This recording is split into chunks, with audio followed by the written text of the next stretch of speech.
Welcome viewers, news 24 এর সাপ্তাহিক আয়োজনে তিব্বত লাক্সারি সোপ প্রেজেন্স বিনোদন 24 পাওয়ার্ড বাই ফাস্ট ওয়াশ। সপ্তাহ জুড়ে সবুজ অঙ্গনে ঘটে যাওয়া আলোচিত চমকপ্রদ সব ঘটনা আর তার অন্তরালের গল্প নিয়ে চলে এসেছি আমি সাইদা। দীর্ঘ ৬২ বছরের বর্ণাঢ্য সঙ্গীত জীবনে এই প্রথম বাংলাদেশ শিল্পকলা একাডেমিতে মঞ্চে একক সঙ্গীত সন্ধ্যার গান পরিবেশন করলেন কিংবদন্তি সঙ্গীত শিল্পী রুনা লায়লা। এই উপলক্ষে তার প্রতি গভীর শ্রদ্ধা জানিয়ে এবং দেশের সঙ্গীতাঙ্গনের অসামান্য অবদানের স্বীকৃতি স্বরূপ তাকে বিশেষ সম্মাননা প্রদান করে বাংলাদেশ শিল্পকলা একাডেমি। বাংলাদেশের সঙ্গীত ভুবনের এক অনন্য দীপশিখা রুনা লায়লা। তিনি আন্তর্জাতিক পরিসরে বাংলাদেশের সাংস্কৃতিক মর্যাদা প্রতিষ্ঠায় অসামান্য অবদান রেখে চলেছেন। তার কণ্ঠে সঙ্গীত কেবল বিনোদনের অনুষঙ্গ নয়, তা হয়ে উঠেছে সৌন্দর্যবোধ, মানবিকতা, আবেগ, প্রেম, দেশাত্মবোধ এবং সাংস্কৃতিক ঐক্যের এক চিরন্তন ভাষা। শুক্রবার সন্ধ্যায় বাংলাদেশ শিল্পকলা একাডেমির জাতীয় নাট্যশালা মিলনায়তনে বিশেষ সম্মাননা প্রদান করা হয় রুনা লায়লাকে। পাশাপাশি একক সঙ্গীতানুষ্ঠানে বিভিন্ন ভাষায় তার দর্শকপ্রিয় ও বিখ্যাত গানগুলো পরিবেশনা করেন সঙ্গীতের এই মহাতারকা। এত ফিকে আওয়াজ, অসাধারণ সুন্দর লাগছে না? আপনাদের দোয়া আশীর্বাদ থাকলে, ভালোবাসা থাকলে, আরো আল্লাহ যদি আমার উপরে দয়া করে আরো, তাহলে আরো অনেকদিন গান গাওয়ার ইচ্ছে আছে। 74 না 47 ভুলে যাই মাঝে মধ্যে, একটু বেশি আপনাদের উৎসাহ দেখে আরো আমিও একটু লাফানো শুরু করে দিই। মূলত বর্ণাঢ্য মানুষের সহায়তা দেওয়ার উদ্দেশ্যে গান পরিবেশনা করেন বরেন্দ্র এই সঙ্গীত শিল্পী। এ কারণেই নির্ধারিত মূল্যে টিকিট কিনে এই অনুষ্ঠান উপভোগ করেন দর্শকেরা। দীর্ঘদিন পর মঞ্চে রুনা লায়লাকে শুনতে পেরেও দারুণ উচ্ছ্বাস প্রকাশ করেন উপস্থিত দর্শকেরা। বাংলাদেশের তথা এই উপমহাদেশের কিংবদন্তি শিল্পী, ওনার কনসার্ট আমি লাইভ উপভোগ করেছি, এর চাইতে আনন্দের আর কিছুই হতে পারে না। আমি একজন নজরুল সঙ্গীত শিল্পী হিসেবে আমি এসেছি এখানে, খুব ভালো লাগছে। জীবনের পরম পাওয়া এই বয়সের মধ্যে এত সুন্দর, এত সুন্দর, বিশেষ করে আমাদের মাঝখানে যখন গাওয়া শুরু করছে আমি খুবই এনজয় করছি। আমি একদম কোথায় দাঁড়িয়ে পড়ছি একদম। এমন একজন গুণী মানুষকে নিজের চোখের সামনে দেখা, এটা তো আসলে ভাষায় প্রকাশ করা যায় না। আর এই অনুষ্ঠান থেকে পাওয়া অর্থ বর্ণাঢ্য মানুষের সহায়তার জন্য প্রধানমন্ত্রী ত্রাণ তহবিলে প্রদান করা হবে বলে এক বিজ্ঞপ্তিতে জানিয়েছেন বাংলাদেশ শিল্পকলা একাডেমি। অনুষ্ঠানে প্রধান অতিথি হিসেবে উপস্থিত ছিলেন সংস্কৃতি মন্ত্রী নিতাই রায়চৌধুরী। অনুষ্ঠানটির সভাপতিত্ব করেন সংস্কৃতি মন্ত্রণালয়ের সচিব কানিজ মাওলা। স্বাগত বক্তৃতা প্রদান করেন বাংলাদেশ শিল্পকলা একাডেমির মহাপরিচালক কবি শেখ রেজাউদ্দিন আহমেদ। আজকে ৬২ বছর পরে আমরা শিল্পকলা একাডেমিতে পেলাম। শাহিন শুভ, নিউজ 24। দীর্ঘদিন পর নিজের পছন্দের গান নিয়ে নতুন অ্যালবাম প্রকাশ করতে যাচ্ছেন পাকিস্তানের জনপ্রিয় সঙ্গীত শিল্পী আতিফ আসলাম। ঢাকায় এসে ভক্তদের জন্য সেই সুখবরই জানালেন তিনি। আগামী ৩১ জুলাই প্রকাশ পেতে যাচ্ছে তার নতুন অ্যালবাম সুবা আয়না। একই সঙ্গে বাংলাদেশের দর্শক, খাবার, শিল্পী ও নিজের ভবিষ্যৎ পরিকল্পনা নিয়েও খোলামেলা কথা বললেন এই সঙ্গীত তারকা। আবারও কনসার্ট করতে ঢাকায় এসেছেন পাকিস্তানের জনপ্রিয় সঙ্গীত শিল্পী আতিফ আসলাম। বুধবার রাতে ঢাকায় পৌঁছান তিনি। বাংলাদেশে এসেই তিনি জানান খুব দ্রুতই প্রকাশ করতে যাচ্ছেন তার নতুন অ্যালবাম। বাংলাদেশের মানুষের ভালোবাসা সব সময় অনুপ্রাণিত করে এবং এখানকার শ্রোতাদের জন্য গান গাওয়া তার কাছে বিশেষ আনন্দের বলেও জানিয়েছেন এই সঙ্গীত তারকা।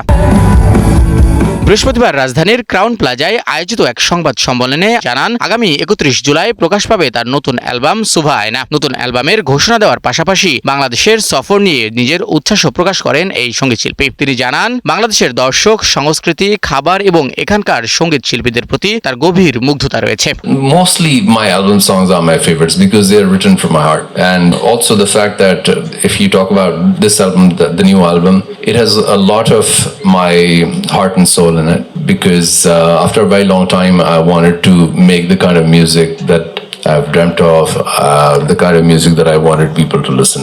So yes, I think they're more close to my heart. বাংলাদেশের সঙ্গীতাঙ্গনের প্রসঙ্গ উঠলে কিংবদন্তি তুল্য শিল্পী রুনা লায়লার প্রশংসা করেন আতিফ। তিনি জানান একটি সঙ্গীত প্রতিযোগিতায় রুনা লায়লার সঙ্গে বিচারকের দায়িত্ব পালন করেছিলেন। তাকে লেজেন্ড উল্লেখ করে আতিফ বলেন তার সঙ্গে কাজ করার অভিজ্ঞতা ছিল দারুণ। रूना लैला मैम के साथ हम लोगों ने एक कंपटीशन में पार्टिसिपेट किया था। वो भी जज कर रही थी, मैं भी जज कर रहा था, और उन्होंने जो कलाम पढ़ा हुआ है लाल मेरी बात, वो बहुत ज्यादा फेमस है, and of course she is amazing and she is a legend as well. उनके साथ काम करके बहुत अच्छा लगा, और नहायत ही नफीस खातून। বাংলা ভাষায় গান গাওয়ার ইচ্ছার কথাও প্রকাশ করেছেন আতিফ আসলাম। পাশাপাশি বাংলাদেশের দর্শকদের প্রতিও বিশেষ ভালোবাসার কথা জানান এই গায়ক। এছাড়া ভবিষ্যতে বাংলাদেশের চলচ্চিত্র ও সঙ্গীত শিল্পীদের সঙ্গে নতুন কোনো প্রজেক্টে কাজ করার আগ্রহের কথা জানান জনপ্রিয় এই সঙ্গীত তারকা। শাহিন শুভ, নিউজ 24। ভিউয়ার্স দেখছেন তিব্বত লাক্সারি সোপ প্রেজেন্স বিনোদন 24 পাওয়ার্ড বাই ফাস্ট ওয়াশ। নিচ্ছি একটা ব্রেক, ফিরছি আরো শোবিজ আপডেট নিয়ে। ভিউয়ার্স ওয়েলকাম ব্যাক, দেখছেন তিব্বত লাক্সারি সোপ প্রেজেন্স বিনোদন 24 পাওয়ার্ড বাই ফাস্ট ওয়াশ। চলুন দেখে নিই শোবিজ দুনিয়ার আরো কিছু আপডেট। দেশের ফ্যাশন, মডেলিং ও উপস্থাপনা বিষয়ে প্রশিক্ষণ কার্যক্রম পরিচালনার 1 দশক পূর্তি উদযাপন করেছে আজরা মাহমুদ ট্যালেন্ট ক্যাম্প। অনুষ্ঠানে প্রধান অতিথি হিসেবে উপস্থিত থেকে আলো ছড়িয়েছেন দেশের ফ্যাশন ও বিনোদন জগতের আইকন, মডেল, নৃত্য ও অভিনয় শিল্পী সাদিয়া ইসলাম মৌ। এই উপলক্ষে নতুন স্বপ্নের আনুষ্ঠানিক স্বীকৃতি দিতে প্রতিষ্ঠানটি প্রথমবারের মতো আয়োজন করেছিল সমাবর্তন উৎসব। 10 বছরের স্বপ্ন, পরিশ্রম আর অসংখ্য সাফল্যের গল্প এবার পেল আনুষ্ঠানিক স্বীকৃতি। মডেলিং, প্রেজেন্ট্রি ও প্রেজেন্টিং এই 3 বিভাগে তরুণ প্রতিভা গড়ে তোলার লক্ষ্যে প্রথমবারের মতো গ্র্যাজুয়েশন সেরিমনির এক মঞ্চে মিলিত হলেন আজরা মাহমুদ ট্যালেন্ট ক্যাম্পের বিভিন্ন ব্যাচের শিক্ষার্থীরা। অভিনন্দন এবং অসংখ্য ধন্যবাদ। রোববার রাজধানীর ধানমন্ডিতে আয়োজিত এই উৎসবে এএমটিসির মডেলিং কোর্সের 10টি ব্যাচের শিক্ষার্থীরা এবং প্রথমবারের মতো প্রেজেন্টিং ও প্রেজেন্ট্রি কোর্সের সফল গ্র্যাজুয়েটরা এক মঞ্চে একত্রিত হয়ে আনুষ্ঠানিকভাবে সনদপত্র গ্রহণ করেন। তৌফিক আরা কথা উষা। অনুষ্ঠানে প্রধান অতিথি হিসেবে উপস্থিত ছিলেন দেশের ফ্যাশন ও বিনোদন জগতের আইকন সাদিয়া ইসলাম মৌ। গত 1 দশকে এএমটিসি শুধু সংখ্যার বিচারে নয়, বরং শিক্ষার্থীদের আত্মবিশ্বাস ও পেশাদারিত্ব গড়ে তোলার ক্ষেত্রেও অসাধারণ সাফল্য অর্জন করেছে বলে মনে করেন সাদিয়া ইসলাম মৌ। আমার আদরের একটা ছোট বোন এবং এত ভালো কাজ করে, আমি বেসিক্যালি আমি বলবো আমি ওর ফ্যান। তো যে 10 বছর ধরে একটা এত বড় একটা ইনস্টিটিউশন চালাচ্ছে এবং 10টা ব্যাচ ওর বের হয়েছে, এটাও আমাকে ভীষণ মুগ্ধ করলো আজকে। আমি জানি ওর ছেলে মেয়েগুলো অনেক অনেক বড় জায়গায় পৌঁছেছে এবং আগামী যা বছরগুলোতে ওর ছেলে মেয়েরা আরো অনেক বড় জায়গায় পৌঁছাক, আমি এটাই দোয়া করি। অনুষ্ঠানের একটি বিশেষ আকর্ষণ ছিল স্টার স্টুডেন্ট সম্মাননা। প্রতিষ্ঠানটি থেকে প্রশিক্ষণ নেওয়ার পর যারা জাতীয় ও আন্তর্জাতিক পর্যায়ে উল্লেখযোগ্য সাফল্য অর্জন করেছেন তাদের বিশেষ স্বীকৃতি দেওয়া হয়। আর এ ধরনের সম্মাননা পেয়ে দারুণ উচ্ছ্বাস প্রকাশ করেন শিক্ষার্থীরা। আমার ভিতরে আত্মবিশ্বাস কোনো রকমের ছিল না। যখন একটা ভিন্ন রাস্তা বেছে নিতে গেলাম তখন অনেক ভয় ছিল মনের ভিতরে, নিজের উপরে ক্যাপাবিলিটি নিয়ে খুবই প্রশ্ন ছিল। ওই সময়ে একটা মানুষের চেহারার দিকে তাকিয়ে ওই ভরসাটা পেতাম, সেটা হলো আজরা মাহমুদ আপু। আজরা মাহমুদ ট্যালেন্ট ক্যাম্পে সেই 2024 সালে আমি কোর্স করেছিলাম এবং এরপর থেকে I think my presentation journey has started and একটা কিক স্টার্ট হয়েছে অ্যাকচুয়ালি। সবার সাথে অনেকদিন পরে প্রথম ব্যাচ থেকে, আমি এডিশন 8 এবং 9 থেকে বিলং করি, সিনিয়র মডেল থেকে শুরু করে জুনিয়র সবার সাথে দেখা করে খুবই ভালো লাগছে। স্পেশালি আমি থ্যাংক ইউ দিতে চাই আজরা আপুকে এত সুন্দর একটা প্রোগ্রাম আয়োজন করার জন্য। 2017 সাল থেকে প্রাতিষ্ঠানিকভাবে পথচলা শুরু হয় প্রতিষ্ঠানটির। বর্তমানে বিশ্বমঞ্চে বাংলাদেশের প্রতিভা তুলে ধরতে প্রতিষ্ঠানটি কাজ করছে বলে জানিয়েছেন এর প্রতিষ্ঠাতা আজরা মাহমুদ। শুরুটা যখন করেছিলাম অনেক ছোট ছোট করে উদ্দেশ্য ছিল, যে মানুষ বলছিল শুধু তাই না, একটা সেফ, একটা সিকিউর জায়গা তৈরি করা ছেলে মেয়েদের জন্য, যেন তারা এসে এখানে একটা সেফটি, একটা পিস, একটা যে আচ্ছা ঠিক আছে আমি একটা ভালো জায়গায় এসেছি, একটা কাজ শিখছি, কাজ শিখতে পারছি, সেরকম একটা প্ল্যাটফর্ম ক্রিয়েট করার জন্যই আসলে এএমটিসি। প্রতিষ্ঠানটি বর্তমানে আন্তর্জাতিক অঙ্গনে miss world Bangladesh, miss international Bangladesh, miss Cosmo Bangladesh, mister Cosmo Bangladesh এবং ফেস অব বাংলাদেশ এর অফিসিয়াল লাইসেন্সধারী প্রতিষ্ঠান হিসেবে কাজ করছে। শাহিন শুভ, নিউজ 24। দেশের চলচ্চিত্রাঙ্গনে যুক্ত হতে যাচ্ছে নতুন এক অধ্যায়। প্রথমবারের মতো আয়োজন করতে যাচ্ছে মাইগ্রেশন ফিল্ম ফেস্টিভ্যাল 2026। অভিবাসন, দেশান্তর, স্বপ্ন, সংগ্রাম, আত্মপরিচয়ের সংকট, বিচ্ছেদ, প্রত্যাবর্তন এবং নতুন জীবনের সন্ধানে মানুষের বহুমাত্রিক অভিজ্ঞতাকে। এরই মধ্যে উৎসব কর্তৃপক্ষ অফিসিয়াল সিলেকশন তালিকা প্রকাশ করেছে। দেশ ও বিদেশ থেকে জমা পড়া অসংখ্য চলচ্চিত্রের মধ্য থেকে যাচাই বাছাই এবং বিচার প্রক্রিয়ার মাধ্যমে মোট 23টি চলচ্চিত্র চূড়ান্তভাবে নির্বাচিত হয়েছে। এই উৎসবে অফিসিয়াল সিলেকশন পেয়েছে বৈদেশ। চলচ্চিত্রটির পরিচালক ইভান মনোয়ার এবং ক্রিয়েটিভ ডিরেক্টর সাব্বির আহমেদ শ্রাবণ। নির্মাতা এবং কলাকুশলীদের মতে দেশের প্রথম মাইগ্রেশন ভিত্তিক এই আন্তর্জাতিক মানের চলচ্চিত্র উৎসবে বৈদেশ নির্বাচিত হওয়া তাদের সৃজনশীল প্রচেষ্টার একটি গুরুত্বপূর্ণ স্বীকৃতি। আগামী 29শে জুলাই রাজধানীর মুক্তিযুদ্ধ জাদুঘরে দিনব্যাপী অনুষ্ঠিত হবে এই উৎসব। অফিসিয়াল সিলেকশনে স্থান পাওয়া দেশি ও বিদেশি চলচ্চিত্র বড় পর্দায় প্রদর্শনের পাশাপাশি থাকবে নির্মাতাদের উপস্থিতি, দর্শক ও নির্মাতার মত বিনিময় এবং চলচ্চিত্র কেন্দ্রিক নানা আয়োজন। আগামী 30শে জুলাই নিউ ইয়র্কে শুরু হচ্ছে 3 দিনব্যাপী new York Bangla film festival এর প্রথম আসর। উৎসবের উদ্বোধনী দিনে স্থানীয় সময় সন্ধ্যা 7টায় নিউ ইয়র্কের RTV থিয়েটারে প্রদর্শিত হবে সোহেল রানা বয়াতি পরিচালিত পূর্ণদৈর্ঘ্য চলচ্চিত্র নয়া মানুষ। মা ম হাসানুজ্জামান উপন্যাসের বেদনার বালুচরের অবলম্বনে মাসুম রেজার সংলাপ ও চিত্রনাট্যে নির্মিত হয়েছে সিনেমাটি। এতে অভিনয় করেছেন মা ম হাসানুজ্জামান, আশিস খন্দকার, ঝুনা চৌধুরী, রনক হাসান, মৌসুমী হামিদ, শিখা কর্মকার সহ এক ঝাঁক অভিনয়শিল্পী। উৎসবে অংশগ্রহণ প্রসঙ্গে নির্মাতা সোহেল রানা বয়াতি বলেন, নয়া মানুষ ইতিমধ্যে বিশ্বের বিভিন্ন চলচ্চিত্র উৎসবে প্রদর্শিত হয়েছে, তবে এই উৎসবটি আমাদের কাছে বিশেষ গুরুত্বপূর্ণ, কারণ এখানে শুধু বাংলাদেশের নির্মাতাদের চলচ্চিত্র প্রদর্শিত এবং পুরস্কৃত হবে। এটি দেশীয় চলচ্চিত্রের প্রচার ও প্রসারে গুরুত্বপূর্ণ ভূমিকা রাখবে। ভিউয়ার্স, দেখছেন তিব্বত লাক্সারি সোপ প্রেজেন্স বিনোদন 24 পাওয়ার্ড বাই ফাস্ট ওয়াশ। নিচ্ছি একটা ব্রেক, ফিরছি আরো শোবিজ আপডেট নিয়ে। Viewers, welcome back. দেখছেন তিব্বত লাক্সারি সোপ প্রেজেন্স বিনোদন 24 পাওয়ার্ড বাই ফাস্ট ওয়াশ। চলুন দেখে নিই শোবিজ দুনিয়ার আরো কিছু আপডেট। যুক্তরাষ্ট্রের নিউ ইয়র্কে বিখ্যাত ব্রুকলিন ব্রিজে রয়্যাল ব্লু গাউনের এক মায়াবী লুকে ধরা দিলেন জনপ্রিয় অভিনেত্রী মেহজাবিন চৌধুরী। সামাজিক যোগাযোগ মাধ্যমে একগুচ্ছ ছবি প্রকাশ করেছেন এই অভিনেত্রী, আর ছবিগুলোর ক্যাপশনে মেহজাবিন লিখেছেন বিকজ কাল হো না হো, যা দ্রুতই ভক্তদের নজরে আসে। ছবিতে দেখা যায় নিউ ইয়র্কের সুউচ্চ স্থাপনাগুলো তুলে ধরে বেশ কয়েকটি পোজে ছবি তুলেছেন মেহজাবিন। কখনো মুখ ঢেকে হেসেছেন, আবার কখনো শুয়েও পোজ দিয়েছেন। নন্দিত এই অভিনেত্রীর ছবিতে ভক্তদের মাঝে আলাদা করে নজর কেড়েছে।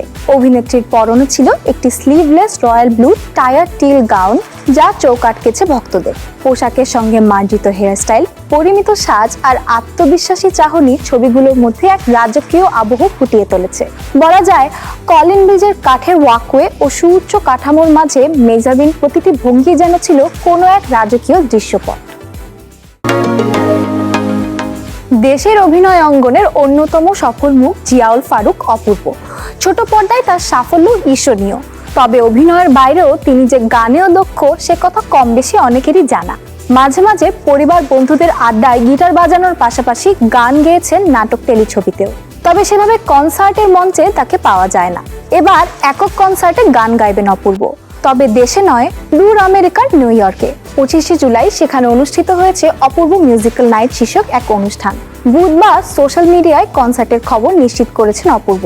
এই অনুষ্ঠানে প্রায় 2 ঘন্টা গান শোনাবেন তিনি, তবে অনুষ্ঠানের ভেন্যু ও টিকিটের দাম এখনো প্রকাশ করা হয়নি। প্রশ্নফাঁস রোধ আর শিক্ষামন্ত্রীর পদত্যাগের দাবিতে উত্তাল ভারত। একদিকে শিক্ষার্থীদের হাতে জাতীয় পতাকা আর শিক্ষা ব্যবস্থা সংস্কারের দাবি, অন্যদিকে পুলিশের লাঠিচার্জ, ব্যারিকেড, কাঁদানে গ্যাস আর ধরপাকড়। দিল্লিতে ছাত্র বিক্ষোভ ঘিরে সহিংসতা ও পুলিশের অভিযানের পর দেশ জুড়ে শুরু হয়েছে তীব্র প্রতিক্রিয়া। এবার আন্দোলনরত শিক্ষার্থীদের পাশে দাঁড়িয়ে মুখ খুলেছেন বলিউডের একাধিক তারকা। ভারতের শিক্ষা ব্যবস্থা নিয়ে দীর্ঘদিনের ক্ষোভ যেন এবার বিস্ফোরণে রূপ নিয়েছে। প্রশ্নফাঁস বন্ধ, পরীক্ষা ব্যবস্থায় স্বচ্ছতা নিশ্চিত এবং শিক্ষামন্ত্রী পদত্যাগের দাবিতে রাজধানী দিল্লিতে নেমেছে লাখো শিক্ষার্থী এবং সাধারণ মানুষ। এক পর্যায়ে পুলিশের সঙ্গে সংঘর্ষ, লাঠিচার্জ, ধাওয়া পাল্টা ধাওয়া এবং আটক অভিযানে রণক্ষেত্রে পরিণত হয় দিল্লির রাজপথ। ফলে এই পরিস্থিতি শুধু রাজনীতিতেই সীমাবদ্ধ নেই, এ বিষয়ে মুখ খুলেছেন বলিউড তারকারাও। প্রত্যক্ষ এবং পরোক্ষভাবে তারা প্রকাশ্যে প্রশাসনের ভূমিকায় সমালোচনা করে শিক্ষার্থীদের পাশে দাঁড়িয়েছেন। আন্দোলনে ঘটমান সহিংসতার ছবি দেখে উদ্বেগ প্রকাশ করেছেন বলিউড অভিনেত্রী ভূমি পেডনেকর। সামাজিক যোগাযোগ মাধ্যমে তিনি নিজের মনের ভাব ব্যক্ত করে জানান, পিছিয়ে পড়া পরিবারের সন্তানদের স্বপ্ন টিকে থাকে শিক্ষার উপর ভর করে। তাই সুষ্ঠু আলোচনার মাধ্যমে শিক্ষা ব্যবস্থার ঘাটতি ও পরীক্ষা পদ্ধতির অসঙ্গতি দূর করার দাবি জানান তিনি। এ সময় আন্দোলনকারীদের উপর পুলিশের আক্রমণাত্মক পদক্ষেপের তীব্র নিন্দা জানিয়েছেন জনপ্রিয় সঙ্গীত শিল্পী ও অভিনেতা দিলজিৎ দোসাঞ্জ। সামাজিক যোগাযোগ মাধ্যমে তিনি লিখেছেন, শিক্ষার্থীদের সঙ্গে যা ঘটছে তা দুঃখজনক, তাদের এভাবে আচরণ করা উচিত নয়। তিনি শিক্ষার্থীদের অভিযোগ শোনার জন্য প্রশাসনের প্রতি আহ্বান জানান। এই বিক্ষোভের জেরে গ্রেপ্তার হয়েছেন অভিনেত্রী সারা ভাস্করের স্বামী ফাহাদ আহমেদ। মুম্বাইয়ের এক সমাবেশ থেকে তাকে পুলিশ ভ্যানে তুলে নেওয়ার দৃশ্য ছড়িয়ে পড়তেই তীব্র নিন্দা জানিয়ে একে গণতন্ত্রের জন্য একটি কালো দিন বলে অভিহিত করেন সারা। প্রতিবাদে সরাসরি সামিল হয়েছেন অন্যান্য তারকারাও, যার মধ্যে নজরে আসে অভিনেতা ও নির্মাতা প্রকাশ রাজ, যেখানে তিনি বলেন মহাত্মা গান্ধীর পথ অনুসরণ করে অসহিংস এবং শান্তিপূর্ণ আন্দোলনের মাধ্যমে তারা সংবিধান স্বীকৃত অধিকারের দাবি জানাচ্ছেন।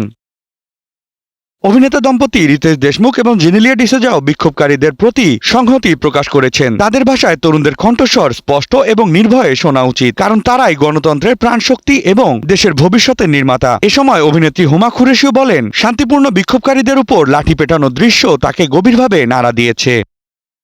নন্দিতা দাস বলেন, মানুষ যখন জড়ো হয়ে কথা বলতে ও শোনাতে পারে তখনই গণতন্ত্র শক্তিশালী হয়। এছাড়াও সোনাক্ষী সিনহা, নাসির উদ্দিন শাহ, জিনাত আমান, অভয় দেওল, রত্না পাঠক শাহ, সনি রাজদান সহ আরো অনেক তারকা শান্তিপূর্ণ প্রতিবাদের পক্ষে অবস্থান নিয়েছেন। মোট কথা, ভারতে চলমান এই শিক্ষার্থী আন্দোলন এখন শুধু রাজপথেই সীমাবদ্ধ নয়, এটি নাড়িয়ে দিয়েছে দেশের সাংস্কৃতিক অঙ্গনকেও।